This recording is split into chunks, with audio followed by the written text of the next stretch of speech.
A São Brás une a mais alta tecnologia a uma seleção única de grãos, oriundos das regiões do Cerrado, Mogiana e Sul de Minas.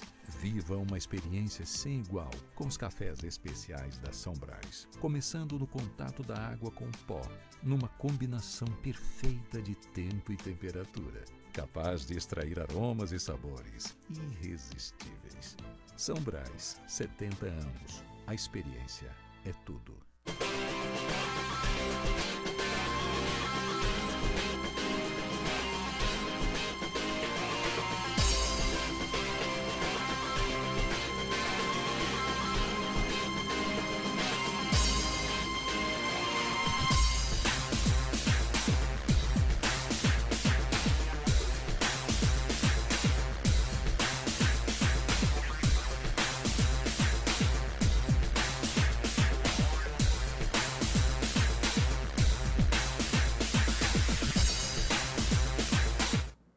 Estamos iniciando o programa Advocacia em Debate com Evandro Borges. Este programa é possível pelo patrocínio do Café São Brás, o melhor café do país, a melhor torra, a torra perfeita. E hoje estamos aqui com a Andréa Nogueira, advogada. Ela é natural da Paraíba, de Campina Grande, passou a infância em Pombal, fez o seu curso de Direito em João Pessoa, pós-graduação aqui no estado do Rio Grande do Norte, já está aqui em Parnamirim há 13 anos e com uma larga advocacia e experiência. Andréa Nogueira, advogada, muito obrigado por ter aberto a sua agenda e vir falar com a advocacia norte-riograndense, como também com a nossa sociedade potiguar. Seja muito bem-vinda, Andréa Nogueira. Muito obrigada, doutor Evandro. Eu que agradeço a oportunidade de falar sobre a advocacia, que é uma paixão, uma das minhas paixões, e é sempre uma satisfação enorme. Então, eu que agradeço por estar aqui e por ter essa oportunidade. Andréa Nogueira foi presidente da ABMCJ, Associação Brasileira das Mulheres de Carreira Jurídica do Estado do Rio Grande do Norte.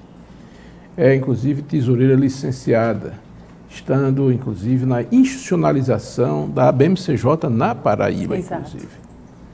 Então, Andréa, antes de iniciarmos a discussão sobre, inclusive, a paridade de gênero, gostaria que você fizesse um comentário sobre o juramento do advogado e advogada, que a produção vai exibir agora.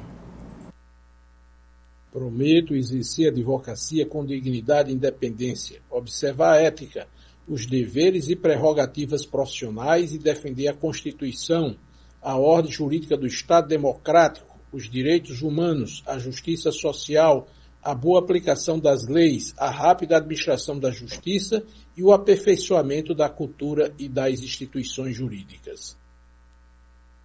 Andréa, seu comentário sobre o juramento do advogado e advogada. Doutor Evandro, esse juramento é para a nossa vida inteira. É um juramento que nós fazemos logo quando vamos iniciar a nossa jornada na carreira jurídica, mas é um juramento que tem que ser renovado todos os dias, toda semana, todo ano, com toda a resiliência própria do advogado, né? Dos juristas de um modo geral, mas aqui falando de advocacia, nós somos muito resilientes.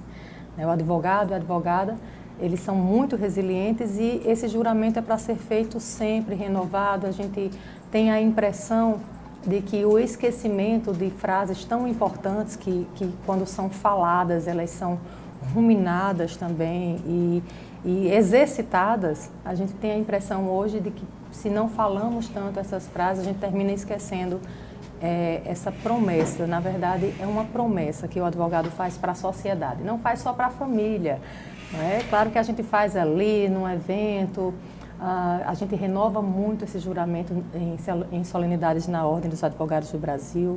Sempre que tivemos a oportunidade, que nós temos uma solenidade, a gente renova, mas é um juramento que não é para a nossa família, para o nosso pai, para a nossa mãe, é para toda a sociedade. Então tem que ser renovado sempre. Muito bem. Andréa Nogueira, vou lhe exibir aí, através da produção, a Constituição da República e a Constituição do Estado do Rio Grande do Norte. A Constituição da República e a Constituição do Rio Grande do Norte, que foi agora revisada, né, na atual legislatura, Sim. iniciativa do presidente da Assembleia, Ezequiel Ferreira, Isso. mas também esteve no aparelhamento técnico, ou seja, que esteve dando a contribuição técnica, foi Sérgio Freire, ex-presidente da OAB. Sim. Então, eu quero que você fale um pouco sobre essas duas constituições para a importância da atualidade. Primeiro, conhecer de forma muito didática, não é? Eu acredito, inclusive, Evandro, que as pessoas têm muito acesso hoje a essa formalidade que você acabou de falar sobre a Constituição do Estado do Rio Grande do Norte, que foi feita recentemente, de fato, ela também traz esses eventos que trazem as constituições e as apresentações, trazem para que a gente comece a se interessar também por termos muito específicos, né? A Constituição do Brasil, ela está muito próxima da gente, muito mais próxima do que nós imaginamos. Eu não estou falando da gente como advogado, estou falando da gente como sociedade, de um modo geral. A gente tem tudo tão perto, mas desconhece. É como se a gente tivesse uma convivência e não soubesse exatamente quem está tão próximo de nós. A Constituição Federal do Brasil, ela é muito aproximada do cidadão. É um ideal, ela não é uma realidade, né? Ela não traz necessariamente, ela traz nossos direitos, claro, mas a gente não consegue exercê-los com tanta plenitude. É isso, quando eu falo que é ainda ideal, é porque a gente não tem o exercício pleno de todos os direitos que estão ali anotados.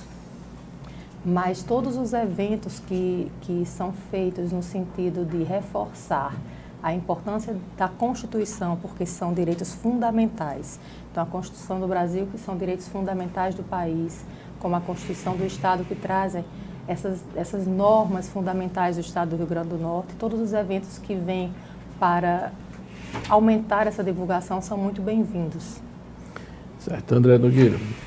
Vamos lhe apresentar agora a sede da OAB, que é situada na Candelária, você conhece, e gostaria que você colocasse a importância desta sede, né? Olha ali, a sede da OAB, essa é a fachada, né, da sede, você está vendo, muito bonita. Você está vendo agora o saguão de entrada da ordem. Agora você está vendo o auditório da OAB, com as belas poltronas aí, olha aí, o auditório. E você está vendo a livraria na OAB, não da OAB, ok? Qual a importância desta ordem aí? Até porque aí também serve a população, os advogados iniciantes costuma fazer a prestação jurídica, advocatícia, para se buscar a prestação jurisdicional. Como é que você coloca Evandro, a importância da sede, dessa estrutura, eu vejo como extremamente importante. Algumas pessoas até chamam assim, que é um absurdo ter esse palácio inteiro, e eu sou uma das pessoas que não vê dessa forma. Eu acho que a advocacia merece sim um prédio como esse novo da OAB, espetacular, sem desmerecer de forma alguma o antigo, porque o antigo também tem sua beleza peculiar. Eu sou completamente apaixonada pelo prédio antigo. Quando eu vim para o Rio Grande do Norte, era ali que eu frequentava, que eu passei muitas tardes, inclusive, finais de tarde, não é? E noites em cursos. Então, no prédio antigo. Mas o prédio novo, ele dá à advocacia do Rio Grande do Norte essa solenidade, dá essa robustez, que é muito importante para a classe, é muito importante para a categoria. Então, se nós formos falar de carreira jurídica, por exemplo, a gente tem os tribunais que são, agora ainda mais, não é, com a construção do novo prédio TJ, então teve a construção aí do TRE, que é um verdadeiro palácio.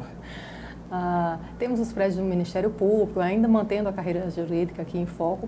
E essa questão que a gente sempre fala da hierarquia que não existe, ela ainda fica mais evidente quando a gente faz essas equiparações também de forma prática.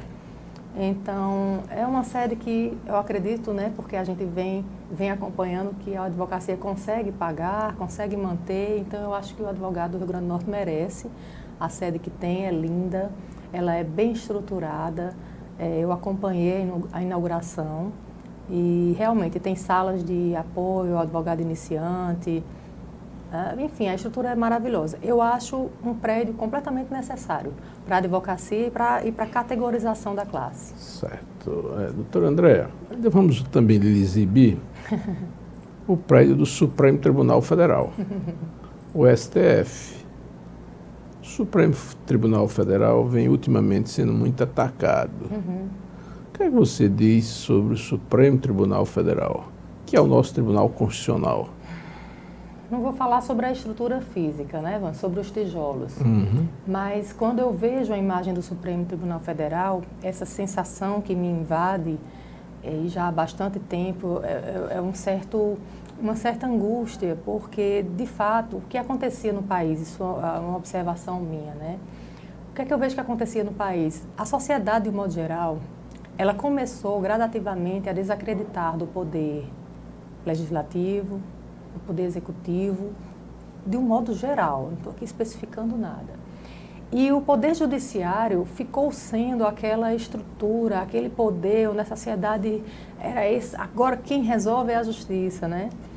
E aí eu não estou trazendo a responsabilidade para o Poder Judiciário ou para o Supremo Tribunal Federal, mas os movimentos que foram criados em torno do país, no sentido de desvalorizar esta corte, a gente vem caindo num abismo, sabe, Evandro? Eu vejo que a sociedade vem caindo naquele abismo que agora eu vou acreditar em quê?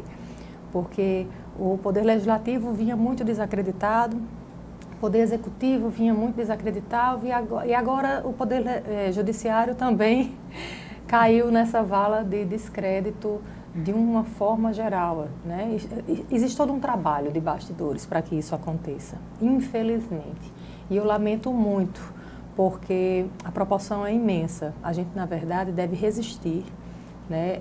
É necessário, inclusive, para nós que somos advogados, que nós temos aí a defesa da democracia, nós temos que resistir a essa desvalorização, a esse investimento de desvalorização do poder judiciário, bem como resistir aos investimentos de desvalorização dos outros poderes, porque é isso que acontece hoje em dia. Então, quando eu olho essa imagem do Poder Judiciário, do Supremo Tribunal Federal, me vem essa angústia, porque nós estamos no meio de uma guerra, no meio de uma luta muito grande pela democracia. Então, a palavra de ordem é resistência, resiliência, né, para que a gente não deixe realmente cair. Certo. Antes de entrar na questão de gênero, eu gostaria que você falasse um pouquinho sobre as prerrogativas do advogado, que não são privilégios. Mas eu gostaria que você falasse um pouco, certo. Como é que você entende sobre as prerrogativas do advogado, do ofício do advogado? É interessante, doutor Evandro, que você falou, as prerrogativas não são privilégios de fato, e é visto assim. Por que será que prerrogativa vem uma conotação de privilégio, né? Porque só o advogado tem? Na verdade, são próprias do advogado, né? São alguns direitos para o pleno exercício dessa profissão que ela vem resguardar toda a sociedade. A advocacia, ela resguarda os direitos do cidadão. A Constituição Federal é muito clara quando ela narra que sem advogado não há justiça. Então, se sem um advogado não há justiça, essa profissão, esse profissional, ele precisa estar resguardado para que o exercício da sua profissão, ele ocorra de forma desembaraçada, porque ele está defendendo os direitos de todos os cidadãos, consequentemente reestruturando a sociedade. É isso. Então, prerrogativas realmente não é privilégio necessariamente isso. Senão, se for privilégio, se a gente for dar essa conotação, que seja um privilégio para toda a sociedade, não para a pessoa do advogado. Certo. Então vamos entrar. Eu gostaria que você colocasse para a advocacia e para a sociedade potiguar o que é a ABMCJ, o que é esta instituição, Associação Brasileira das Mulheres de Carreira Jurídica, que você já presidiu aqui no Estado. Sim. Bem, a ABMCJ é uma ONG, é uma organização não governamental. É uma associação de mulheres que pretendem uma carreira jurídica e que luta pela carreira jurídica, além de lutar por direitos de outras, direitos das mulheres, direitos do consumidor, mas sempre voltado para a profissão feminina na carreira jurídica.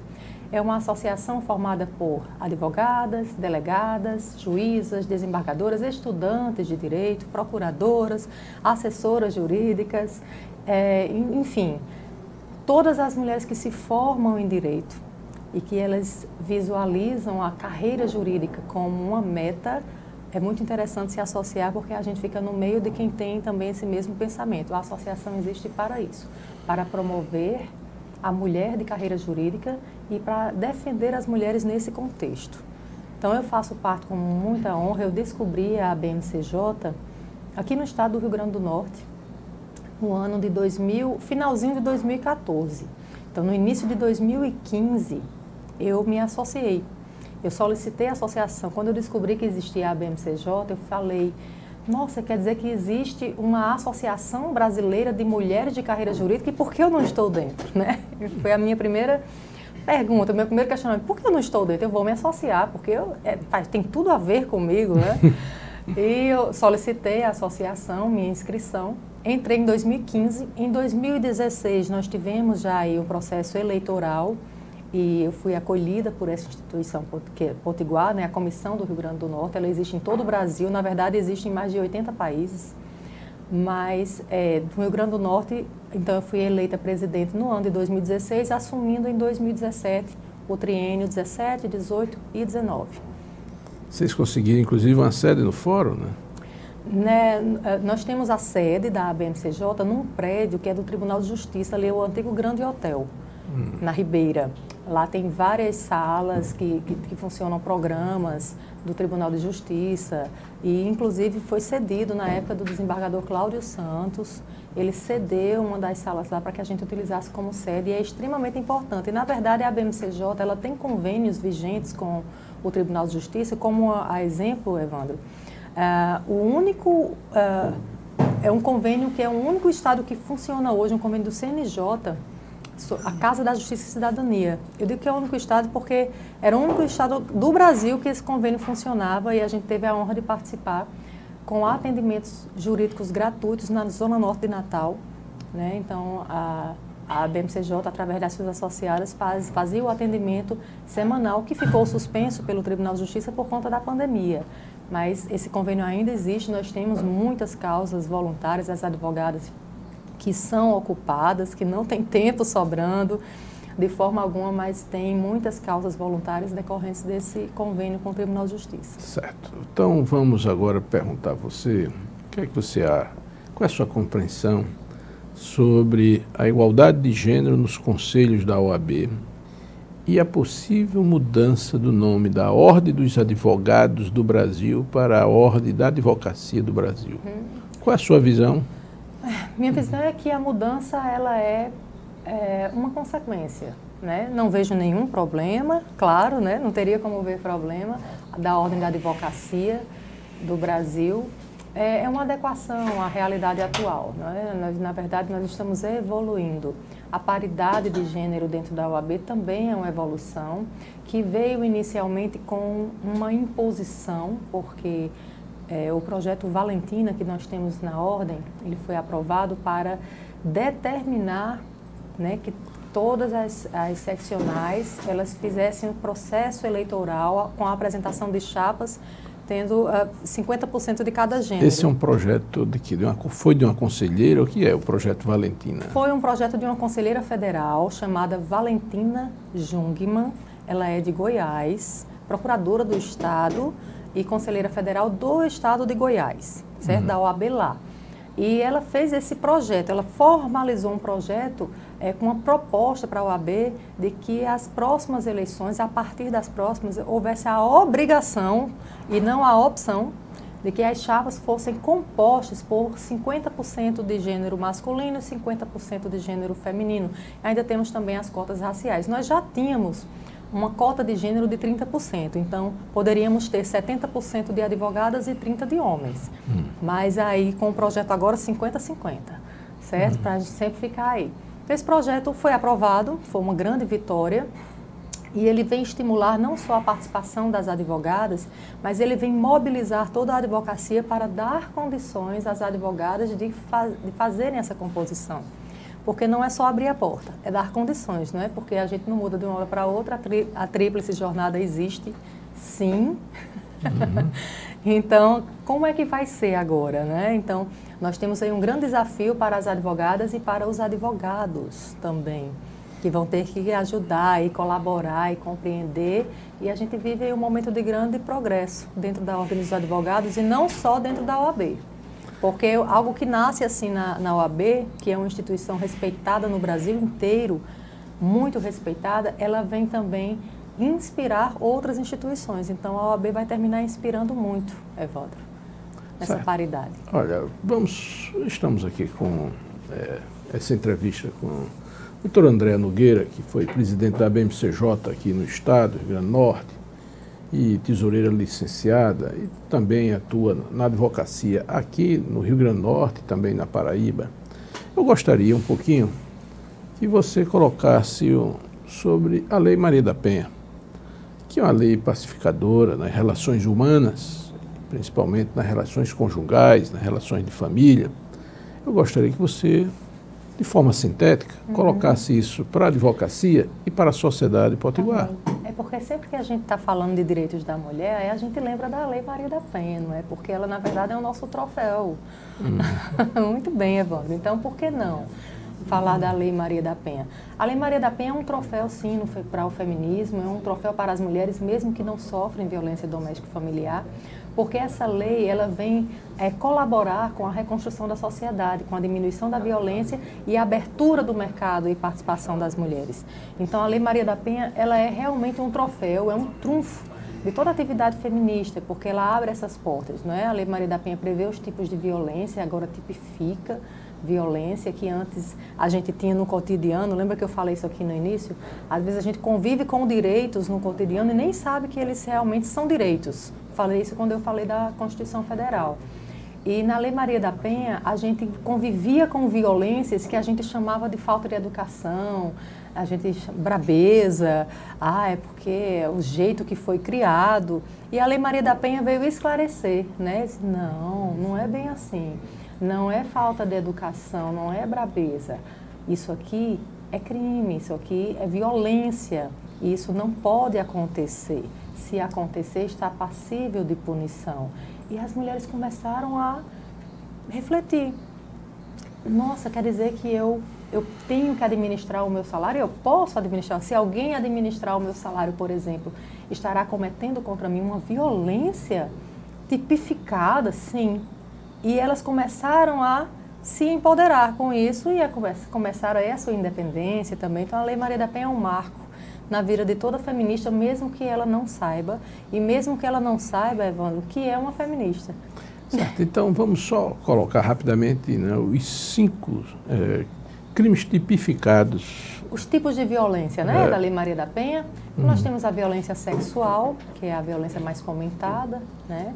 A violência física, violência psicológica, violência moral e violência patrimonial. São os 5. São os 5 tipos de violência. O menos comentado sempre foi o patrimonial e o psicológico, né? O patrimonial foi esse que eu falei, né? Que a mulher, ela nem administrava a sua própria renda e convivia com isso naturalmente, vamos dizer assim.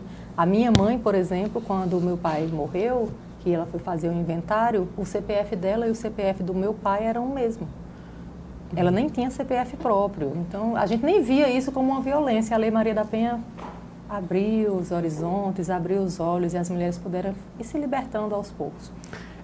Agora, eu gostaria que você fizesse alguma coisa, tu colocasse sobre o feminicídio, né? Porque é bom também caracterizar o que é feminicídio para a sociedade. Feminicídio, vamos lá. Nós já temos um crime bem parecido, né, previsto no Código Penal, conhecido de todos os cidadãos, que é o homicídio, né? Você matar alguém, homicídio.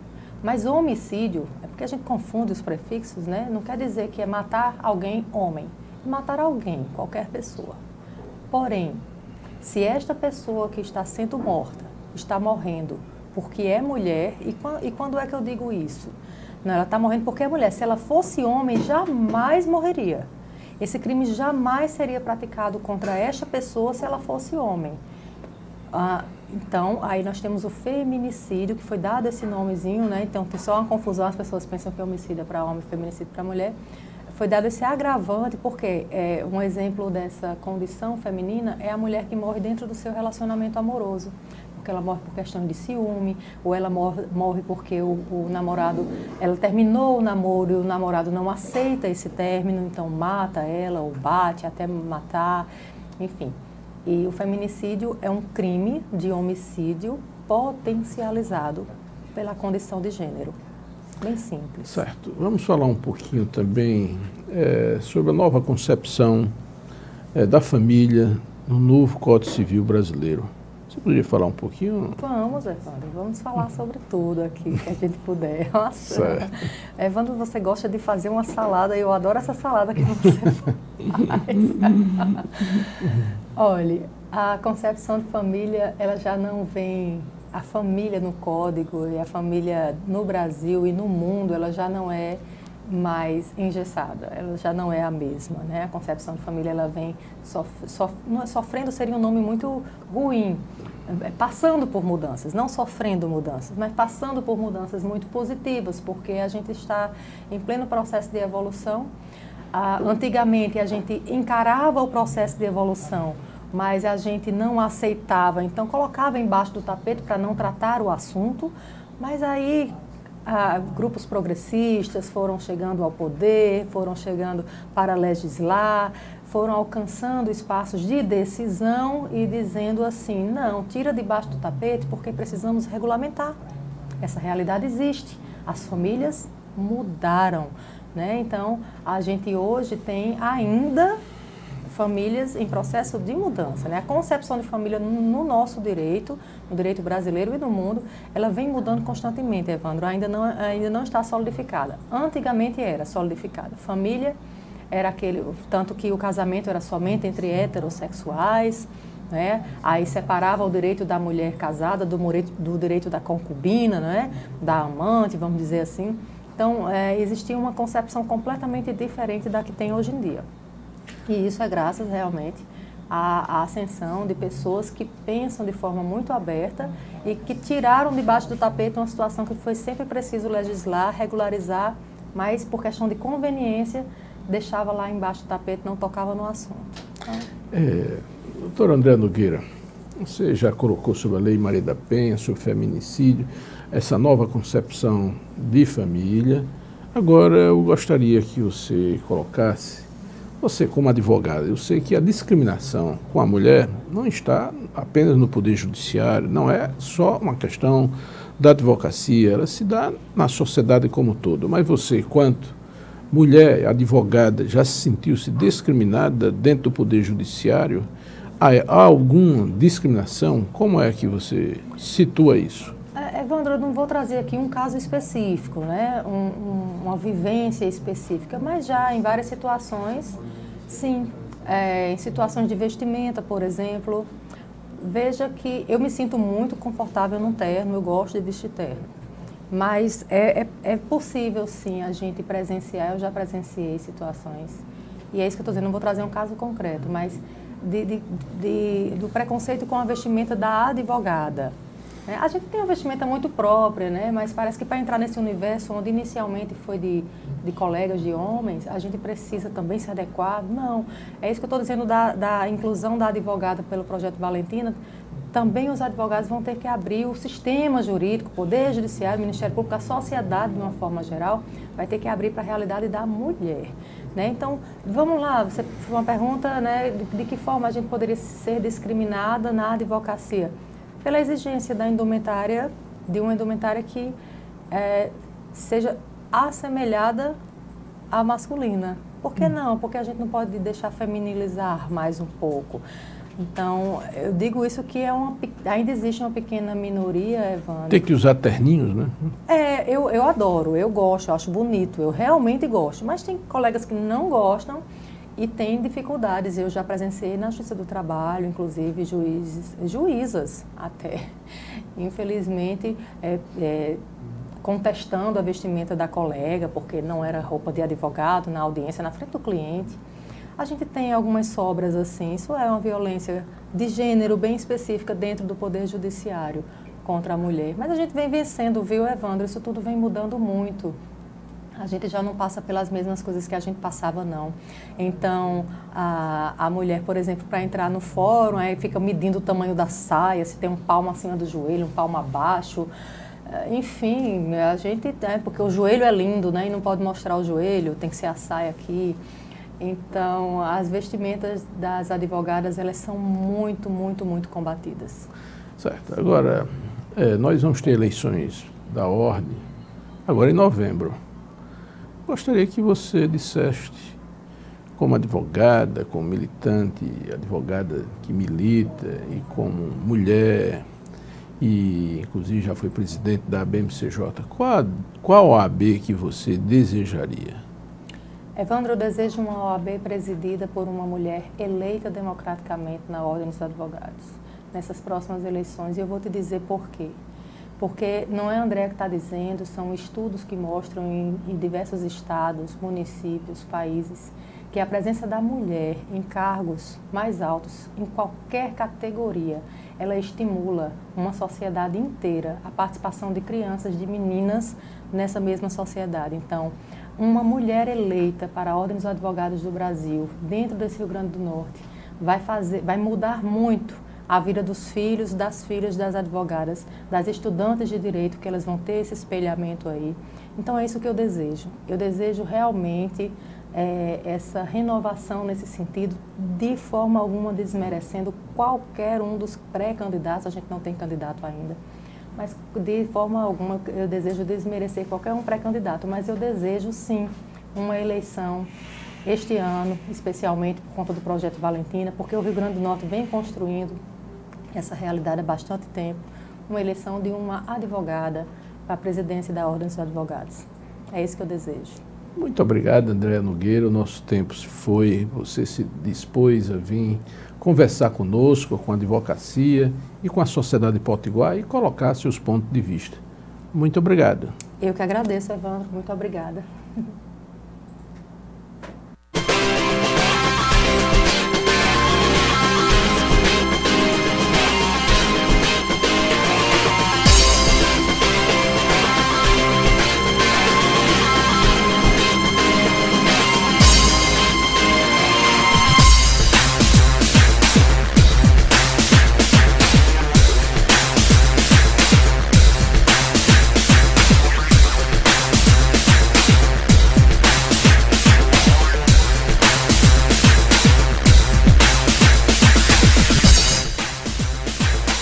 São Brás une a mais alta tecnologia a uma seleção única de grãos, oriundos das regiões do Cerrado, Mogiana e sul de Minas. Viva uma experiência sem igual com os cafés especiais da São Brás, começando no contato da água com o pó, numa combinação perfeita de tempo e temperatura, capaz de extrair aromas e sabores irresistíveis. São Brás, 70 anos. A experiência é tudo.